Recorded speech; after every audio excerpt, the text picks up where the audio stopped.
Hey everybody, hope this finds you doing well.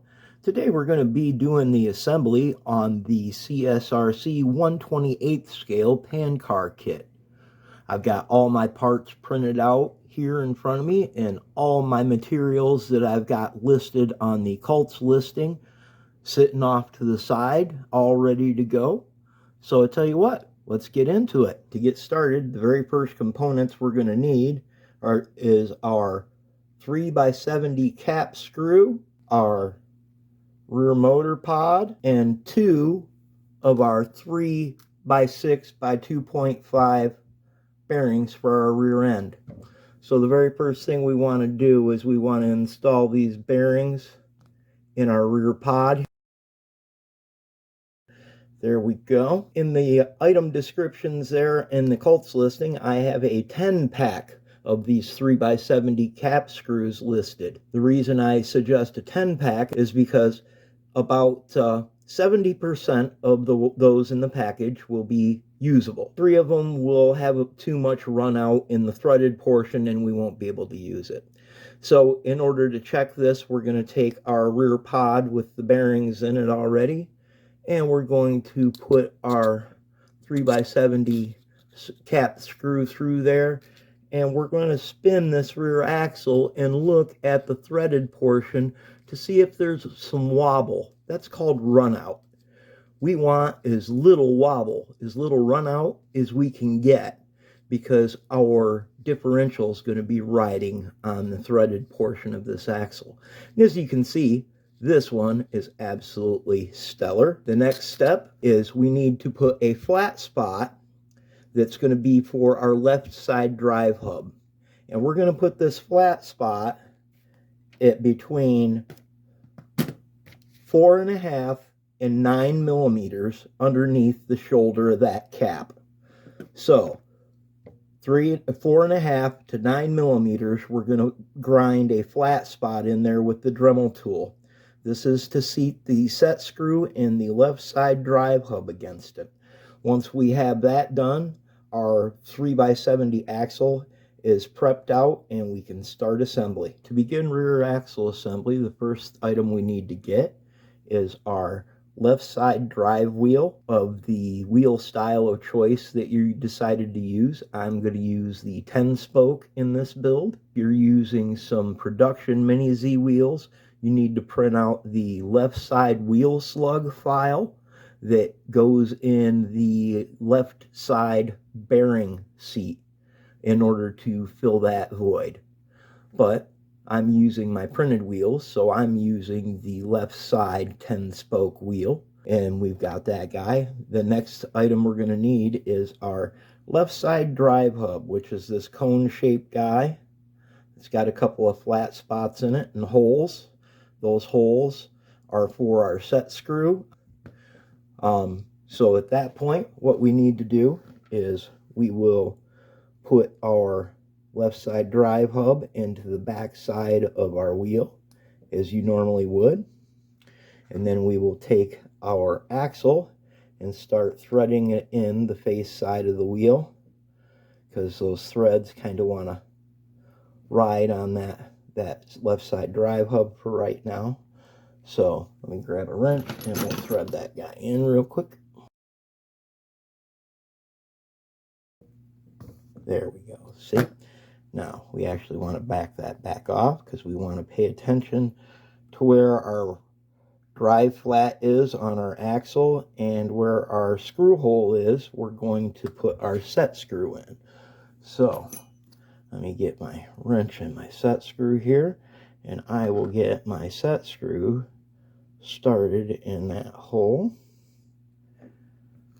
There we go, and I will just snug her down onto the axle and then back her off about a half a turn. And then what I want to do is push that axle in all the way, actually holding onto that cone like such, and push against your drive hub there to get everything seated all the way. Once you get everything seated, we can go ahead and snug that down on the flat spot. And to make sure we're square seated on that flat spot, we'll push back in there again and try to reseat things and feel if it's on the flat spot or not, and it wasn't quite. Now it is. It should auto center as I snug down at this point, and that's nice and snug. All right, now we need our pod, and we can slip that guy through like such. For the next step in this assembly, we're going to need our inner diff hub, which our inner diff hub looks like this, and on the back side has got a square step, and we're going to need our inner diff hub wrench. So this guy goes square step side towards the rear pod like this, and we'll start him like such. Now I've already threaded this with a 3mm screw, so on this point I'll just go ahead and grab my 3mm wrench and crank him down. And you'll notice as you snug it down there, it starts getting harder to turn because you're actually seating over the edge of the smooth portion of the shaft. We want to snug it down so there's no play side to side in the axle, but it still spins nice and free. So we've got the rest of the parts we need to get our diff put together. We've got a TPU pressure pad. This is a printed part, needs to be printed out of TPU. This is actually the spring in our diff assembly. We've got our inner diff ring, which the diff rings are listed in the Cults listing where you need to find them. Our spur gear, which I'm running the 42 tooth, and I'm running 3/32 ceramic diff balls in it. Our outer diff ring, our outer diff hub, and our outer wheel, followed by our 3mm nut, which I have taken just a moment to put on a cone-shaped chamfer on the back side of the nut.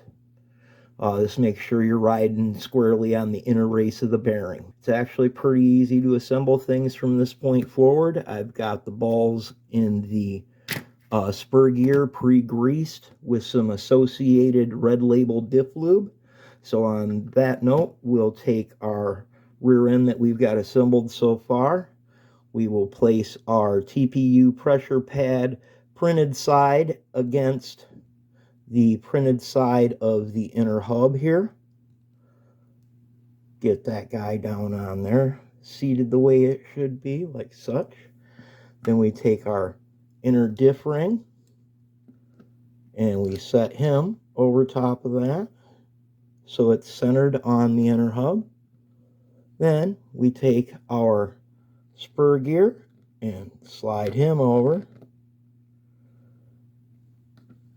Now the next step, we're going to go ahead and take our wheel, which I've already put the outer bearing in, and our outer diff hub, which I've also put the inner bearing in, and we put our outer diff hub into our wheel so it's like such, and it's ready to go.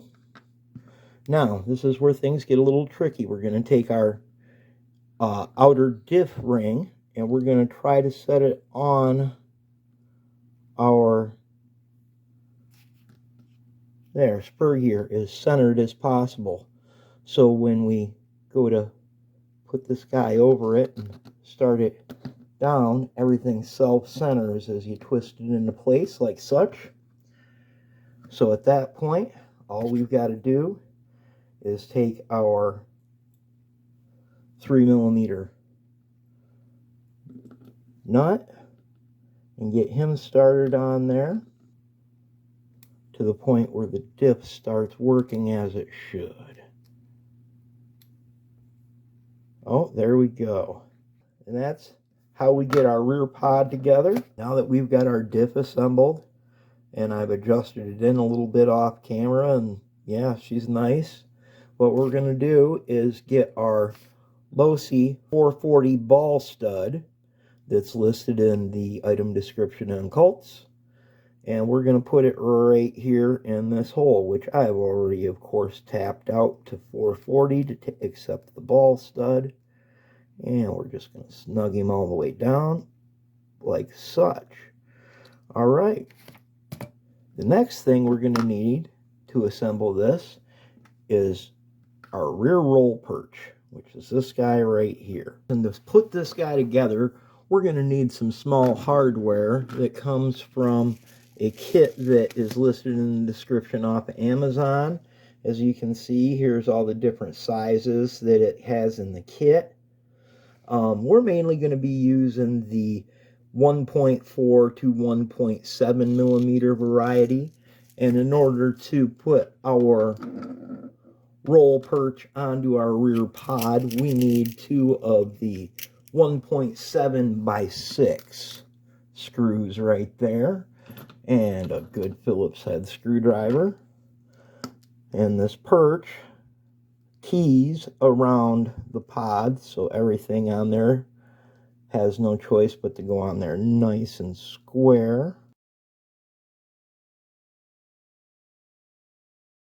Now that we've got the rear pod bolted together, we're going to set it off to the side, and we're going to get together our parts for our front end. So we're going to need our front caster block, we're going to need our front steering knuckles, our 2 3/32 by 3/4 roll pins. These guys are our front spindles. And we're also going to need our P&N Racing suspension springs. I'm running greens in this build. You can run whatever you want to set yours up for. Now that we've got our front suspension parts around, one additional thing we're going to need is a 3/32 drill bit. So what we're going to do with them is we're going to use this 3/32 drill bit to size our spindle holes until our spindles move freely. Not sloppy, but move freely. Alright, this moves up and down nice and free with no drag, but there's no slop there. So that's what we want. Let's see how our other one is.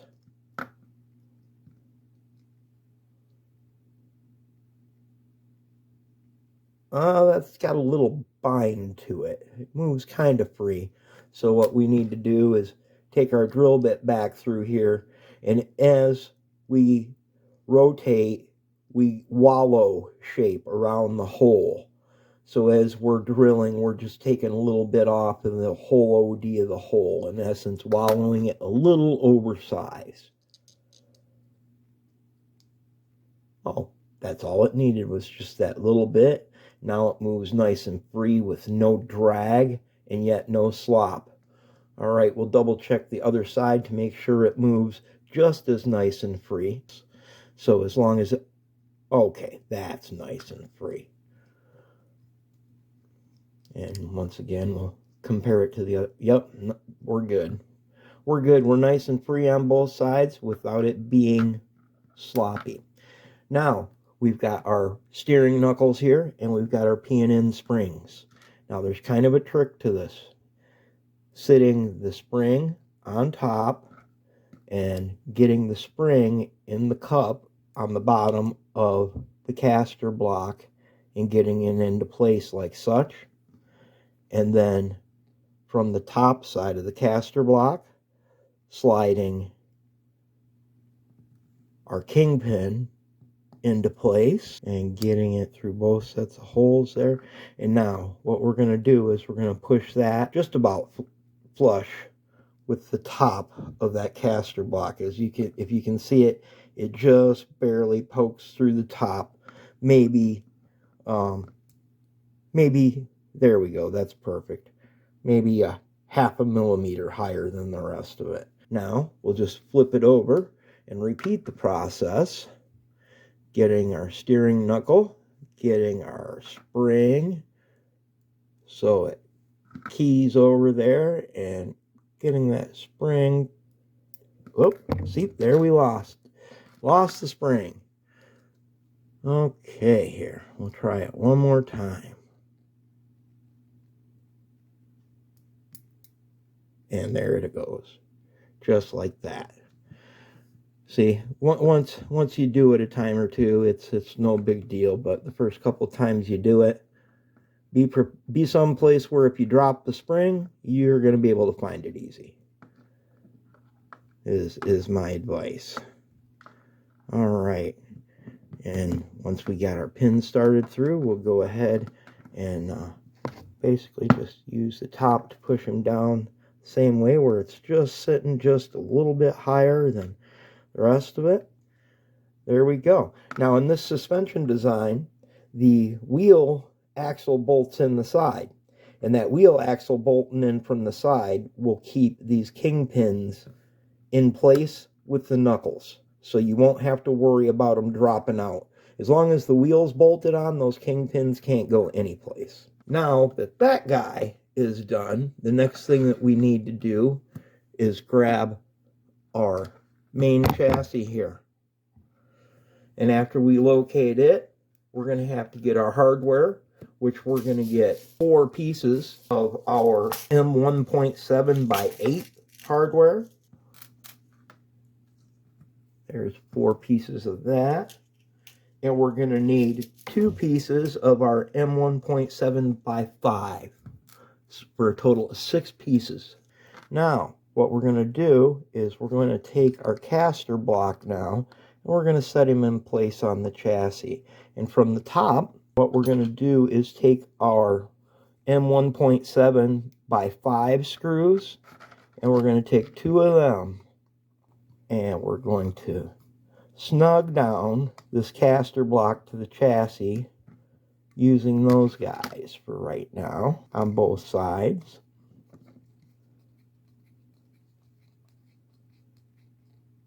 There. Now that's in place like such. We'll go ahead and take our 1.7 by 8s, and these guys will actually go in from the bottom. There we go. We got all 4 of those in to the bottom now, and the 2 into the top. So now that we've got our front end and chassis put together, we can actually set that guy back off to the side for a minute. And what we're going to do now is get our upper deck, our damper discs, and our damper assembly around. We're also going to need a couple of these small O-rings that came in the package of shocks that are listed for this build. Other than that, we're going to need 2 of the 1.7 millimeter by 5 screws. And what we're going to end up doing is taking our damper plate, and we need to get these screws through the holes, and we have sanded this damper plate with 400 grit sandpaper just to give it a nice smooth surface. Alright, now that we've got those screws through our damper plate, we're going to take our 2 O-rings, and we're going to put 1 on each one of those screws, like such. Now, we want to get our upper deck, like such, and we want to put the damper plate on like thus. And what we're going to do is we're just going to screw these screws down until the point just pokes out the other side. There we go. Alright, so we've got our upper deck with our damper plate attached to it, and because of those rings, and we didn't tighten it down all the way, that guy kind of floats nicely on that upper deck, and that's what we want. Alright, the next thing we're going to need to do is get a 2 by 12 button head screw here, and our shock bushing, and our center shock. And we're going to want to put the printed shock bushing through the end of the center shock, and we're going to want to put our 2 millimeter button head through here.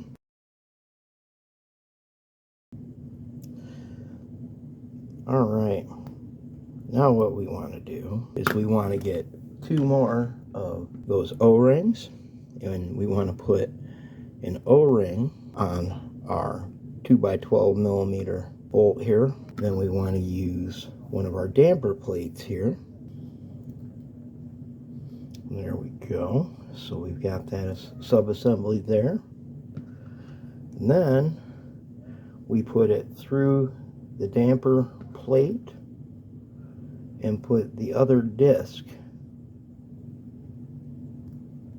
on the bottom side, followed by 1 more of those O-rings. Now the O-ring will help hold that entire assembly in place until we go to use it here in a minute. But as for now, we can set this guy off to the side for a second. Our next step, we're going to need our rear pod assembly and our side links. And we're also going to need 2 more of our 1.7 by 5 millimeter self-tapping screws here. We're going to start off by putting a screw through our link with the head in this orientation, and we're going to start off by putting that guy in there and snugging him down so it's in this position.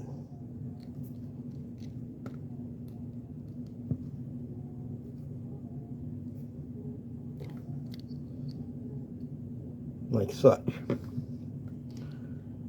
Now we're going to mirror the same thing on the other side.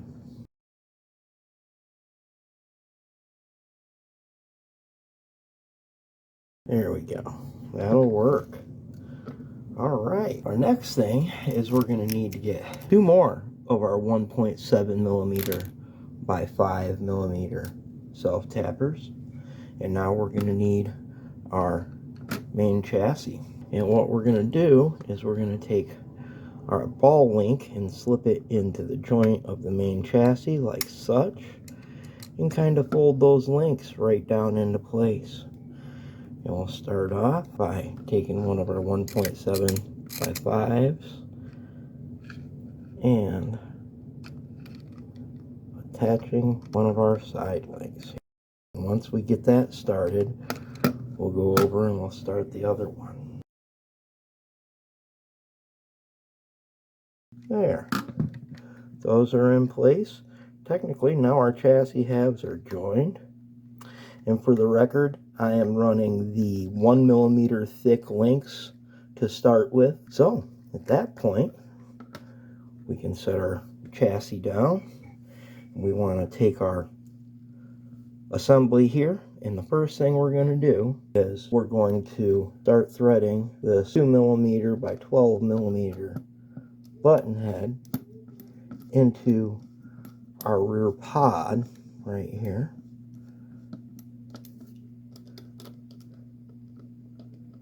And just snug it down like that for now. And then we're going to need to get 3 of our 1.7 millimeter by 8, and we're going to bolt the upper deck into place now.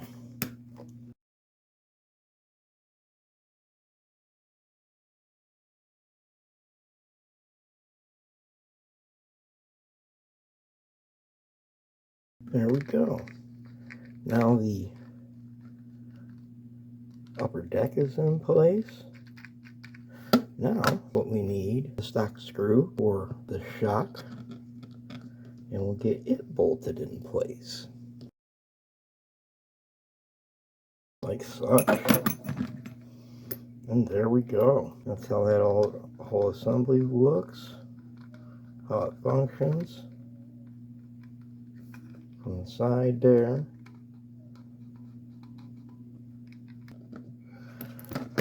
Alright, we are starting to look like a chassis now. On to the next step. And the next step is to add our steering drag link and servo linkage. So, in our assortment of drag links, we want to find the drag link that's marked 0 on the bottom side. We found the 0 So we're going to start with him, and we need our servo linkage, which is this guy. Now, in addition to our servo linkage and our drag link, we need one of our little O-rings from our shock sets, and we need one 1.4 millimeter by 6 millimeter self-tapping screw. Alright, and what we're going to do is we're going to take our servo drag link and we're going to put this 1.4 by 6 self-tapper in there,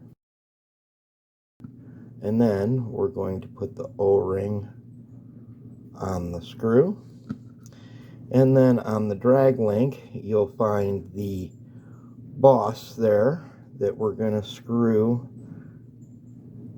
this drag link into, and we're just going to snug him down until he starts to ride against that O-ring, so the O-ring keeps pressure against him. That way that can have some play back and forth, but it still stays snug. The next thing we're going to need to do is get our chassis here, and we're going to need two of our 1.5 by 6 self-tappers so we can get our drag link put into place. And these guys should just push through the drag link nice and easily. Nice snug fit, but go through kind of easy if you know what I mean.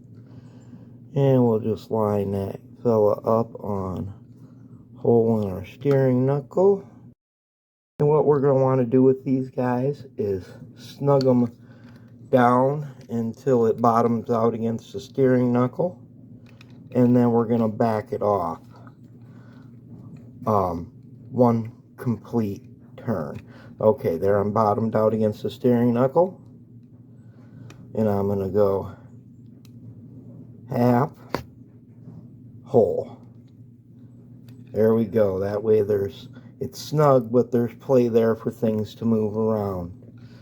All right, now let's do the other side. There, now that all moves nice and free, but there's no slop there, which is exactly what we want. Our next move is we need to get our 4 bearings for our front wheels and get our bearings pressed in our front wheels real quick. And once again, these are just standard 2 by 6 by 2.5 mini Z bearings. Alright, now that we've got those bearings pressed into the wheels, we need to get two 2mm by 12mm button head screws. And what we're going to want to do is put one of these screws through our bearings, and then we're going to take that guy and we're going to get him started in our steering knuckle.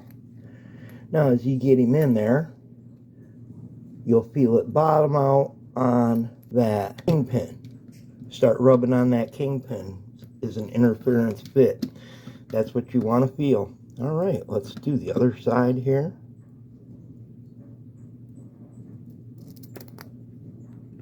Alright.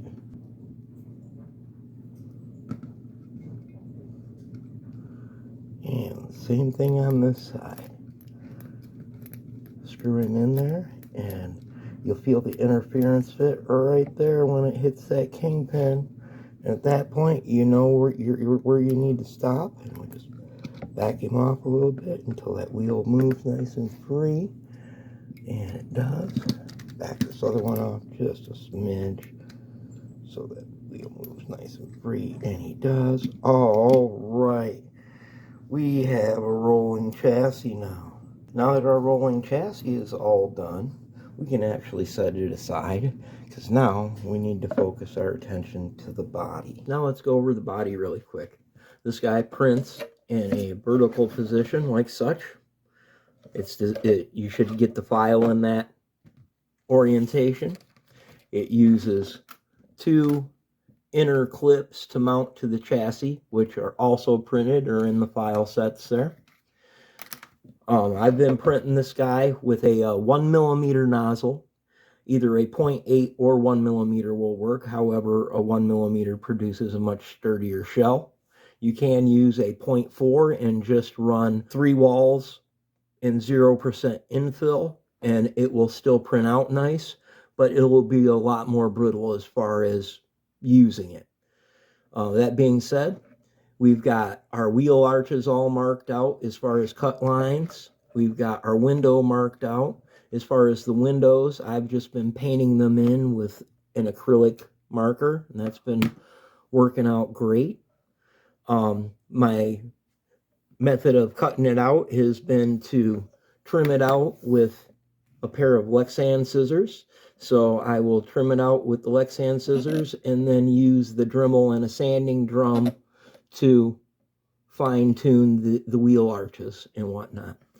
As far as the bottom cut line, we need to cut it on the bottom side, and we want to cut 5mm from the corner. So our cut line is actually going to be 5mm into the bottom. So I'll just use my calipers and score that cut line there. We can do the other side while we're right here. And there we go. There's our cut line there. And same across the front. We want 5mm there too. That way we've got a 5mm lip that mounts around the bottom of the chassis, and that help holds it on. So that's technically part of our body mounting system. So on that note, I'll see you guys in a minute. I'm going to go ahead and cut this guy out, and we'll take a look at it when I'm back. We've got our rough trim done. We've got her all shelled out, and as you can see, like I was talking about, we left our 5mm on the bottom and the front. I haven't used the Dremel tool yet, and there's a reason why.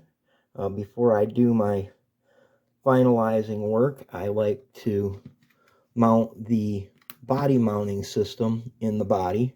So we're going to go over how to do that. We've got our body inner clips here, and they go in like such. They sit in the body like this. Now they sit against the top, and they sit tight up against the rear wheel well. So it's marked with a line there, and you can feel it when you slide up against it, and that's where we need to have things sitting when we glue things in. And so that's exactly what's about to happen now. Is the next step is we're going to take a little bit of standard old super glue, crazy glue, gorilla glue, whatever you got in the whatever brand you use as far as super glues. And we're going to want to put a dot on that part, a dot on this part, and just kind of draw a line across there along where it's got this curved cutout shape. That way it doesn't drip along where it keys along the chassis. But after we get that done, now our next thing we're going to do is we're going to take our, holding on to it by the little ear, we're going to take it and we're going to set it inside our body and set it up against that wheel arch like I was talking about. And then after we get it in position there, then we let it touch the side of the body there. And we hold it for a minute so that glue sets it in place. And then we look real close, and yep, that's right where it needs to be on that rear wheel arch. So now we've got that side in. So now we'll repeat that procedure on the other side. And once again, I'm going to hold on to it with this, with the little ear that keys back against the wheel well marking. And I'm going to put a pretty big dot there and a pretty big dot there. And then I'll follow this with a thin bead, because we don't want to get any down on this edge, because that's where the chassis is going to set in. And then what we'll do is, in order to put it in place, we'll go like this and put him back against our wheel well, and then slide him in place, keeping him tight against the top like such. And then hold him in place until things set up. And yep, she's in the exact right place there. Alright, now that we've got our inner body mounts all mounted into our body here, nice and tight and right and solid, now we can go ahead and get our Dremel tool and finish our wheel arches and finish our pocket right here in the front end to kind of taper it in nice and clean things up, and paint our window. So I'll be right back. I'm going to go take care of all that finished work, and we'll be ready to mount the body at that point. All right, and here we have the finished product. Turned out really nice. Oh, no, that doesn't roll free or nothing. There we go. That turned out super nice. And as you can see, that cleans up really nice once you use the Dremel tool. As far as getting the body on and off, it clips on and off similar to a Mini Z. We need to come back here and pull it out at the sides, and then pull it back far enough where the front clears the front side, and then we can take one side and completely pop the side of the chassis loose, and it comes right out. And there's our chassis with our body. Awesome deal. And then to put it back in, we just go ahead and reverse the process. We set one rail down inside the groove that we created with our inner panel. Get the other one started. Once it clips into place, then we push the chassis forward into the front end clip, and it clips into place. And it's all good to go. Just like that. Alright guys, I really hope you enjoyed this kit, and I hope this video really helped you guys out with your build. Have a great one.